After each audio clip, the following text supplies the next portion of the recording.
Sizga qisqa bir she'r o'qib bersam maylimi? Bir ozarbayjonlikning she'ri. Deydiki, marhamat tuyg'usi senda yo'q bo'lsa, tutgan ro'zangning ne ma'nosi bor?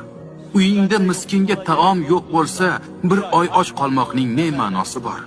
Agar tarozidan ayirib qolsa, tiling zahar kabi yurak og'ritsa, qo'ling pora olib poralar bersa, o'qigan namozingning ne ma'nosi bor?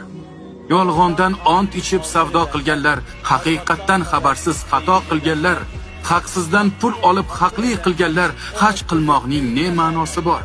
Harom pullari bilan villa qurganlar, yetimning haqqini bo'lib yeganlar, tuhmat bilan kimnidir baxtsiz qilganlar, o'lganida Yosinning ne ma'nosi bor? Namoz ham, roza ham muhim birodar. Vijdonli bo'lish qiyin birodar.